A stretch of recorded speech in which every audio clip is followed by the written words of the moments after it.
Welcome to day 5 in the How to Write a Children's Picture Book from Scratch series. Today is the day we put down some words for our kids' picture book, so stick around.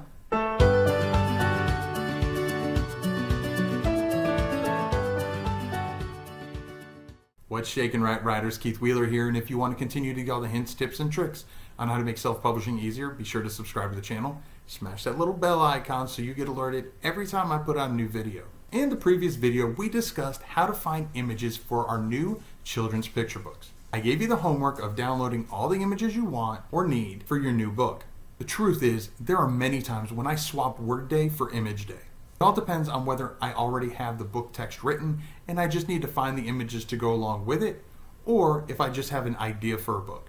In which case, I'll get the images first and then I'll let the images drive my words.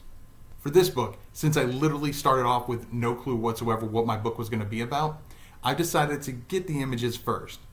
But feel free to experiment with which order works best for you. And let me know in the comments below. If you're using my How to Write a Children's Picture Book cheat sheet, you'll find that I'm going to cover the next 3 steps in the process, all with this one quick video. While I do feel they're all independent steps, since they're so similar and the explanations are fairly straightforward, I wanted to combine them all into just one video to make this entire series a little bit shorter. Oh, sorry, no screen share today. You're stuck seeing this face the entire time. Let's get started. Step number 1. I take the images I've downloaded and I write down a few words that pertain to each image. You can do this on a sheet of paper, sticky notes. Personally, I like index cards. On the front, I'll either write what the image is, or sometimes I'll actually print out the image and I'll glue it. And then on the back, I'll write down the few words that image triggers.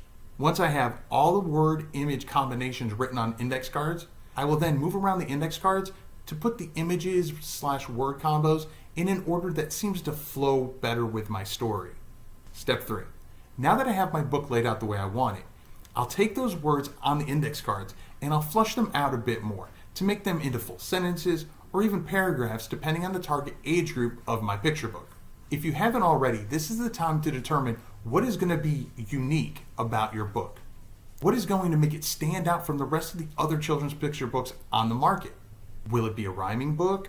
Will there be a theme that continues throughout the book? What makes it different? This is probably one of the most difficult decisions people can make about their children's picture book because it's that unique element that's really going to sell your book. Now that you've figured out what your text is going to be, write it down in a digital file. I've actually provided space in my How to Write a Children's Picture Book cheat sheet for you to do just that. Having a digital copy will make it extremely handy if you decide that you want to try and query agents or submit to traditional publishers. If you haven't guessed it already, your homework today is to create the words for your book using the steps provided. If you aren't completely in love with your words, that's fine. The great thing about self-publishing is that you can always go back and make changes. In the next video, we're going to take the words that we wrote and the images that go with them and create a real children's picture book, so you're not going to want to miss it. And remember, if you haven't already gotten your free copy of the How to Write a Children's Picture Book cheat sheet that I use for all of my children's books, you can go to kwheelerbooks.com/cheat sheet and check it out. Well, that's it for this video. Remember to subscribe to the channel and smash that little bell icon so you get alerted every time I put out a new video. Hey, try it. It's free. You might just like it. Until next time, I'm Keith Wheeler, and remember to write right.